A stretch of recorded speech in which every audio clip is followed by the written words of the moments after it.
Shalom semuanya. Kita baru saja memasuki tahun yang baru, yaitu tahun 2022. Kita baru saja meninggalkan tahun 2021, tahun integritas, the year of integrity, di mana Tuhan menekankan agar kita hidup berintegritas, yang artinya semakin menyerupai dengan gambar Yesus. Mungkin ada yang bertanya-tanya, bagaimana keadaan tahun 2022? Apakah keadaan saya akan lebih baik atau lebih jelek? Bagi saudara yang sedang bertanya-tanya seperti itu, saya mau katakan bahwa kita harus berpegang pada firman Tuhan. Sesuai dengan Ratapan 3 ayat 22 dan 23 yang berkata, tak berkesudahan kasih setia Tuhan, tak habis-habisnya rahmatnya, selalu baru tiap pagi, besar kesetiaanmu. Berdasarkan ayat ini, kita harus percaya bahwa kasih setia Tuhan selalu baru tiap hari, selalu baru tiap minggu, selalu baru tiap bulan, dan selalu baru tiap tahun. Karena itu, saya akan mengajak saudara-saudara untuk memperkatakan ini. Tuhan, saya percaya tahun 2022 akan lebih baik daripada tahun 2021. Karena kasih setia Tuhan selalu baru tiap hari, selalu baru tiap minggu, selalu baru tiap bulan, dan selalu baru tiap tahun. Kasih Tuhan tak berkesudahan, tak habis-habisnya rahmatnya, selalu baru setiap pagi, baru setiap pagi, besar setiamu Tuhan, besar setiamu, besar setiamu Tuhan, besar setiamu.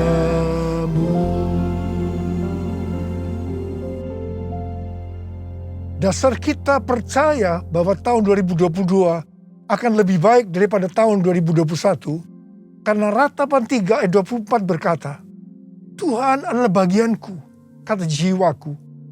Oleh sebab itu, aku berharap kepadanya. Jadi karena kita akan selalu berharap kepadanya, maka kita akan berkata bahwa tahun 2022 akan lebih baik dibanding tahun 2021. Apa yang terjadi kalau kita berharap kepadanya? Yang pertama, sesuai dengan Yesaya 40 ayat 30 dan 31, maka orang yang berharap kepada Tuhan akan mendapatkan kekuatan yang baru, yang akan melebihi kekuatan orang-orang muda. Mereka seumpama Raja Wali yang naik terbang dengan kekuatan sayapnya. Mereka berlari dan tidak menjadi lesu. Mereka berjalan dan tidak menjadi lelah. Haleluya. Orang yang berharap Tuhan diperbarui kuatnya, terbang naik dengan sayap Raja Wali, berlari tiada penat, berjalan tiada lelah. Ajarku harap kau Tuhan, ajarku harap kau Tuhan, ajarku harap kau Tuhan.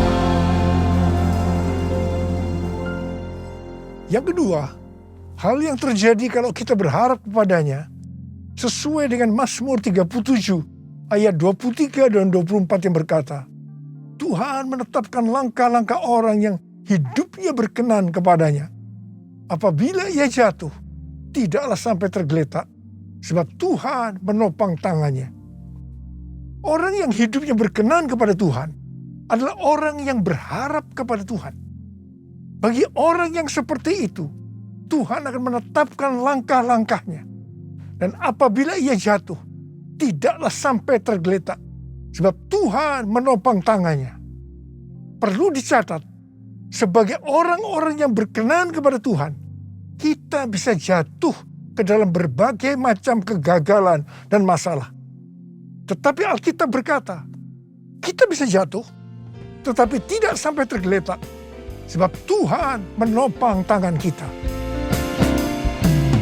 Tuhan menetapkan langkah-langkah orang yang hidupnya berkenan kepadanya.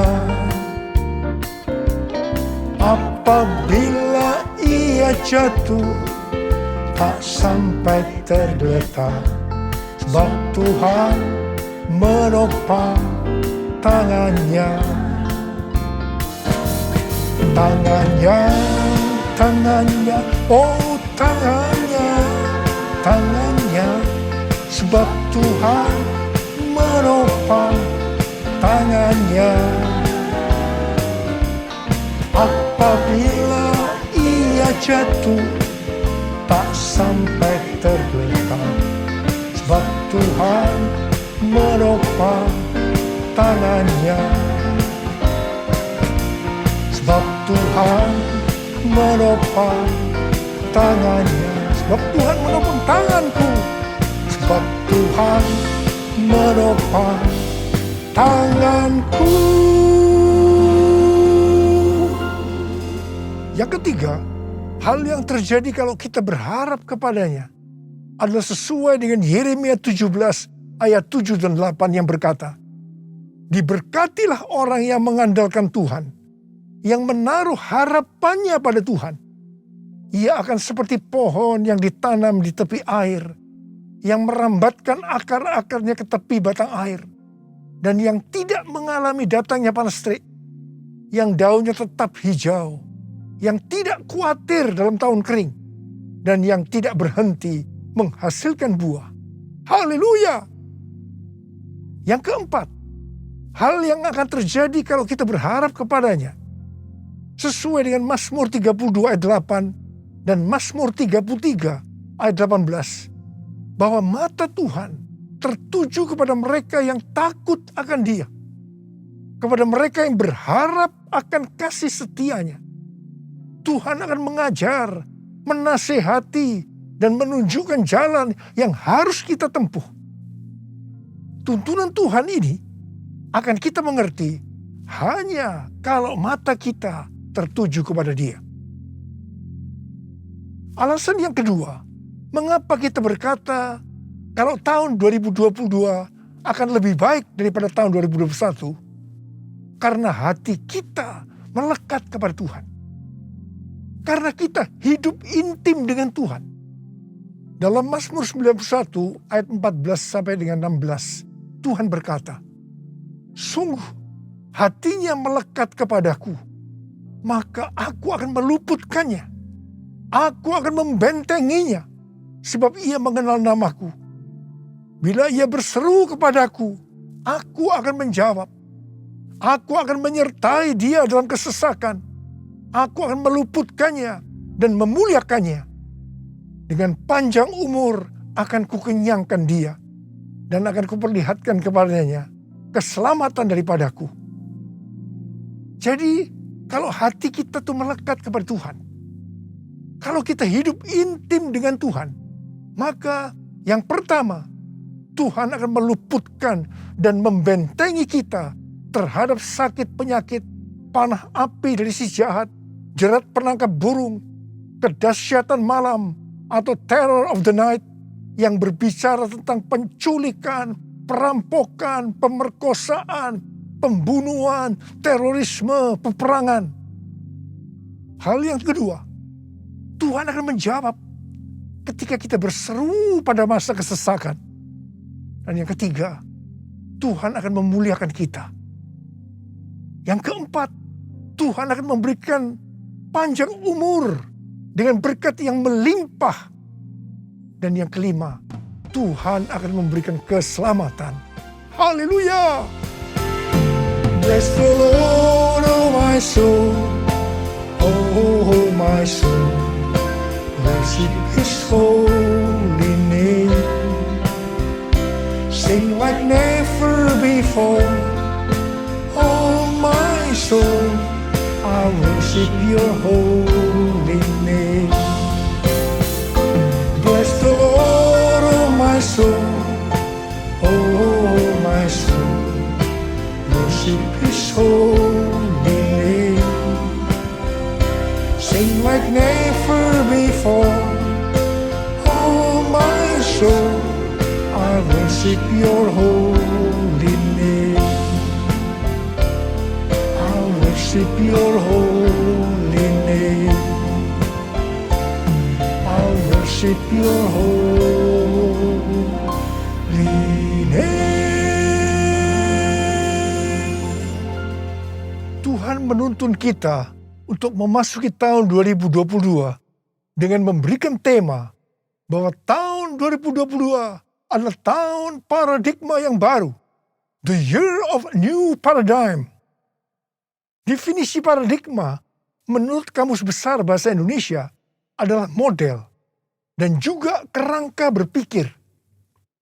Definisi paradigma menurut Westminster Dictionary of Theological Terms bahwa paradigma berarti contoh, pola, model, dan istilah ini sering dipakai untuk menunjukkan cara berpikir dalam teologi ketika bahan-bahan dikumpulkan dan diatur dalam satu pola atau cara tertentu seperti dalam doktrin.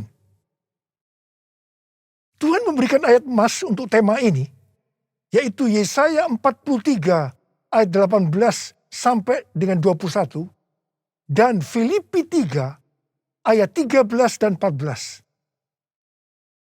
Dalam Yesaya 43 ayat 14 sampai dengan 21, Tuhan berkata bahwa dulu orang Israel dibebaskan dari kejaran Firaun dan pasukannya dengan cara Firaun dan pasukannya mati di tengah-tengah Laut Merah. Tetapi sekarang orang Israel akan dibebaskan dari Babel dengan cara yang berbeda. Tuhan berkata, jangan ingat hal-hal yang dulu. Sekarang aku hendak membuat sesuatu yang baru. Kalau dulu Allah menyelamatkan Israel lewat jalan laut, sekarang Allah menyelamatkan Israel dengan cara yang baru. Allah akan menyelamatkan mereka lewat jalan di padang gurun dan sungai di padang belantara. Ini adalah paradigma yang baru. Bagian Tuhan adalah memberikan paradigma yang baru. Yang ada sesuatu yang baru, yaitu membuat jalan di padang gurun dan sungai di padang belantara, di mana pada waktu itu hal ini tidak mungkin bisa dikerjakan oleh manusia. Tetapi bagi Tuhan tidak ada yang mustahil. Katakan amin. Tujuan Allah menyelamatkan Israel dari Babel, yaitu karena mereka umat pilihan Tuhan. Dan yang ditetapkan untuk memberitakan kemasyhuraan namanya. Demikian juga bagi kita, umat pilihan Tuhan. Pada tahun 2022 ini, Tuhan akan menolong dan membebaskan kita dari masalah-masalah yang terjadi dalam seluruh aspek kehidupan kita. Apakah itu sakit penyakit, keluarga, pelayanan, bisnis, masa depan, dengan cara-cara yang baru atau paradigma yang baru. 1 Korintus 2 ayat 9 berkata, tetapi seperti ada tertulis, apa yang tidak pernah dilihat oleh mata, dan tidak pernah didengar oleh telinga, dan yang tidak pernah timbul dalam hati manusia.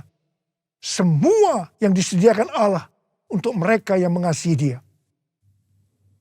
Apa yang Tuhan minta untuk kita lakukan? Kita harus memberitakan kemasyhurannya. Kita harus menyelesaikan amanat agung dalam era Pentakosta ketiga ini.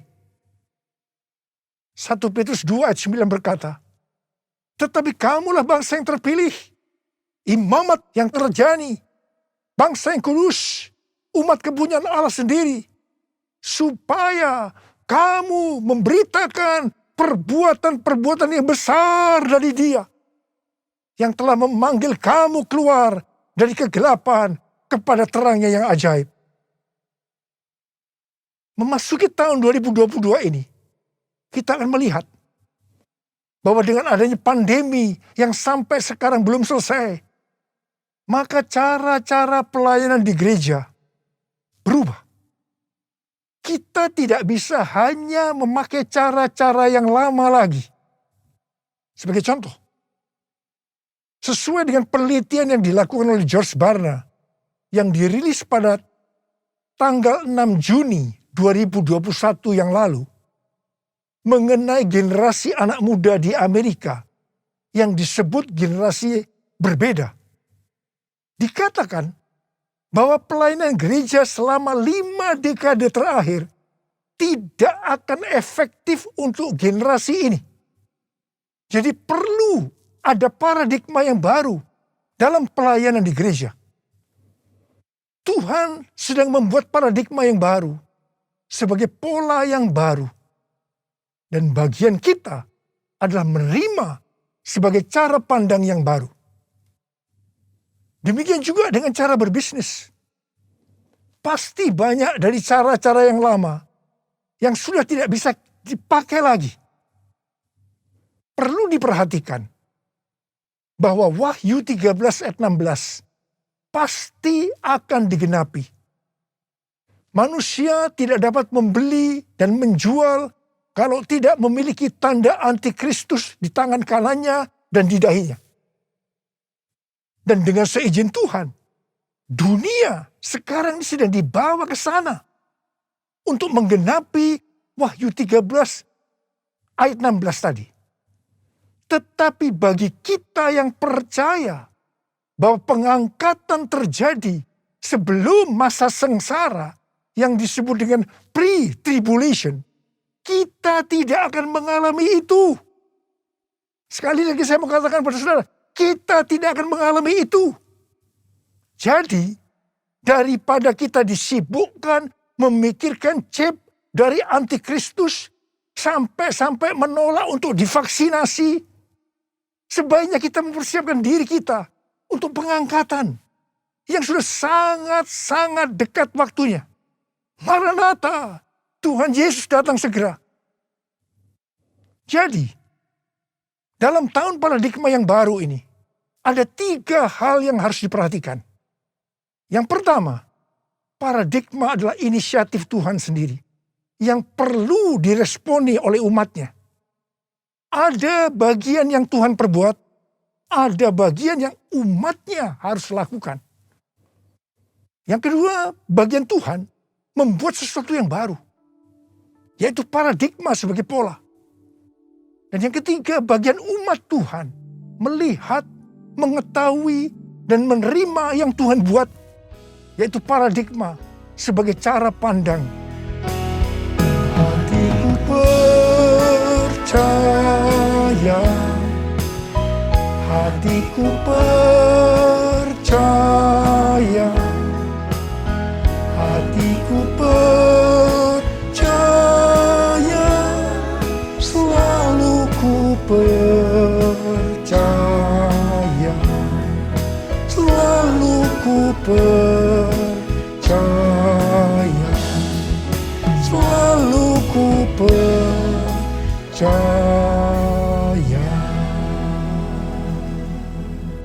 Sesuai dengan Filipi 3 ayat 7 sampai dengan 9, dikatakan titik tolak perubahan paradigma Paulus terkait dengan masa lalunya adalah karena pengenalan akan Kristus Yesus. Orang yang berjumpa dengan Tuhan Yesus seharusnya mengalami perubahan paradigma. Artinya memiliki paradigma yang baru. Untuk itu, sesuai dengan Filipi 3 ayat 13 dan 14 yang merupakan ayat emas kita tadi, Paulus melupakan apa yang telah di belakangnya dan mengarahkan diri kepada apa yang di depannya dan berlari-lari kepada tujuan. Artinya mengejar sekalipun menderita untuk memperoleh hadiah, yaitu panggilan surgawi dari Allah dalam Kristus Yesus. Kita juga harus berpikir tidak hanya masuk surga saja, tetapi masuk surga dengan hadiah berupa mahkota. Karena itu, mari kita responi ajakan Rasul Paulus untuk memiliki dan menghidupi paradigma yang baru. Memiliki paradigma yang baru dalam mengikut Tuhan adalah suatu keharusan. Sekali lagi, suatu keharusan. Firman Tuhan berkata, kita harus meninggalkan cara hidup yang lama ketika kita berbalik untuk mengikut Tuhan. Cara hidup yang lama atau paradigma yang lama, termasuk pola pikir, tutur kata, tingkah laku, dan perbuatan kita sehari-hari harus mengalami perubahan. Jadi, orang Kristen yang sudah lahir baru, tetapi masih memakai paradigma yang lama, perlu bertobat. Perlu bertobat. Apa yang Alkitab katakan tentang paradigma yang baru? Roma 12 ayat 2 berkata, janganlah kamu menjadi serupa dengan dunia ini, tetapi berubahlah oleh pembaharuan budimu, sehingga kamu dapat membedakan manakah kehendak Allah, apakah yang baik, yang berkenan kepada Allah, dan yang sempurna. Dalam bahasa Yunani, kata yang dipakai untuk budi adalah nous, yang artinya pikiran, akal budi, pola pikir atau mindset. Yang sama juga artinya dengan paradigma. Di sini Tuhan menghendaki agar kita memiliki pikiran atau paradigma yang baru. Supaya kita tidak sama lagi dengan dunia ini. Dan mengerti kehendak Allah. Sebelum bertobat, pola pikir dan cara hidup kita pasti sama dengan dunia ini. Tinggalkan itu. Tinggalkan itu. Masuk ke dalam paradigma yang baru. Ingat, paradigma yang lama akan menghambat kita untuk mengerti kehendak Allah. Ada pesan Tuhan yang kuat hari-hari ini. Yaitu agar kita mengerti dan melakukan kehendak Allah pada zaman ini. Bagaimana supaya kita memiliki pola pikir atau paradigma yang baru? Yaitu melalui firman Allah dan Roh Kudus. Karena itu baca Alkitab setiap hari. Renungkan, lakukan, dan saksikan. Dan selalu berkata, penuhi kami dengan Roh-Mu ya Tuhan. Biarlah kami dituntun dengan firman dan Roh-Mu. Pada akhirnya, diingatkan bahwa paradigma yang lama, yaitu pola pikir duniawi yang berdampak kepada kehidupan duniawi, akan berujung kepada kebinasaan, akan kehilangan keselamatan. Karena itu, miliki dan hidupi paradigma yang baru. Kita akan menjadi serupa dengan gambar Yesus. Kita menjadi orang yang berintegritas. Kita akan mencari dan memikirkan perkara-perkara yang di atas, bukan yang di bumi. Sehingga pada saat Tuhan Yesus menjemput kita, gerejanya di awan-awan, kita akan diangkat dan masuk surga dan akan bersama-sama dengan Tuhan Yesus selama-lamanya. Hosana, Hosana, di tempat yang tinggi. Hosana, Hosana, di hati yang suci. Hosana, Hosana, di tempat yang tinggi. Hosana, Hosana, di hati yang suci. Di hati yang suci. Di hati yang suci.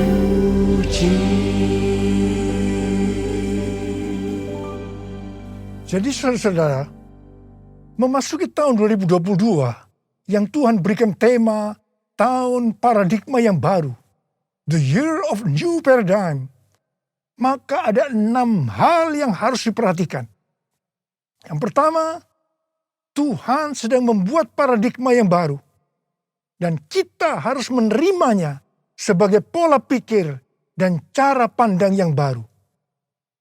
Yang kedua, Tuhan akan menolong dan akan membebaskan kita dari masalah-masalah yang terjadi dalam seluruh aspek kehidupan kita dengan paradigma yang baru. Dan kita harus mengerti dan menerimanya. 1 Korintus 2 ayat 9 akan kita alami. Yaitu apa yang belum pernah dilihat oleh mata, belum pernah didengar oleh telinga, belum pernah timbul dalam hati, akan kita alami. Karena kita mengasihi Tuhan Yesus. Tuhan mengingatkan kita, ini yang ketiga, sebagai orang Kristen yang sudah lahir baru, agar kita meninggalkan kehidupan duniawi yang disebut dengan paradigma yang lama, untuk masuk dalam paradigma yang baru, yaitu kehidupan surgawi. Yang keempat, untuk itu kita harus melupakan apa yang ada di belakang kita, yaitu kehidupan duniawi, dan mengarahkan diri kita kepada apa yang ada di hadapan kita, yaitu kehidupan surgawi, dan berlari-lari kepada tujuan, yang artinya mengejar sekalipun menderita untuk memperoleh hadiah berupa mahkota. Kita harus berpikir tidak hanya masuk surga saja, tetapi masuk surga dengan mendapatkan mahkota. Katakan amin. Yang kelima, kita harus meminta kepada Tuhan agar dipimpin dengan firman dan rohnya, supaya kita bisa memahami dan menghidupi paradigma yang baru. Yang keenam, dengan adanya paradigma yang baru ini, apa yang Tuhan minta kepada kita untuk dilakukan? Yaitu supaya kita memberitakan perbuatan-perbuatan yang besar dari Dia yang telah menyelamatkan kita, supaya dalam era Pentakosta ketiga ini kita menyelesaikan amanat agung, dan setelah itu Tuhan Yesus datang kembali. Ku mau selalu bersyukur, selalu bersyukur. Kau Tuhan yang setia, yang selalu menopang. Ku mau selalu bersyukur, selalu bersyukur. Kau Bapa-Ku yang setia. Sekali lagi. Ku mau selalu bersyukur, selalu bersyukur. Kau Tuhan yang setia, yang selalu menopang. Ku mau selalu bersyukur, selalu bersyukur. Kau Bapa-Ku yang setia. Mari angkat tangan saudara, kita sembah Dia.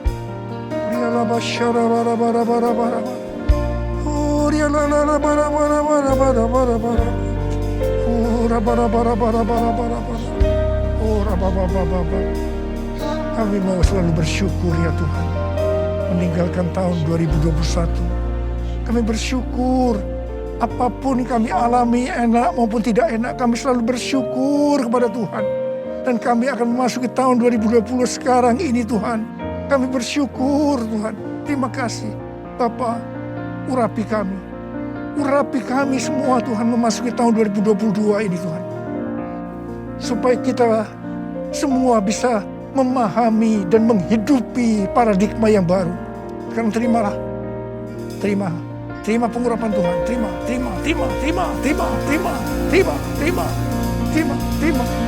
Tuhan, kami mengucap syukur ya Tuhan. Kami mengucap syukur ya Tuhan. Ku mau selalu bersyukur, selalu bersyukur. Kau Tuhan yang setia, yang selalu menopang.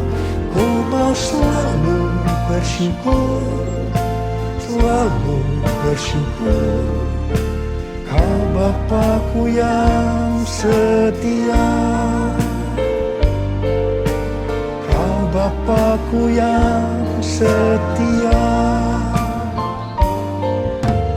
Kau Bapakku yang setia. Angkat tangan saudara, terimalah berkat Tuhan. Kasih karunia yang berlimpah-limpah daripada Allah Bapa dalam Anak yang tunggal Yesus Kristus. Persekutuan yang manis dan Roh Kudus menyertai saudara sekalian mulai hari ini. Sampai Tuhan Yesus datang menjemput kita di awan-awan. Dan bahkan sampai selama-lamanya. Yang percaya bersama-sama katakan, Amin.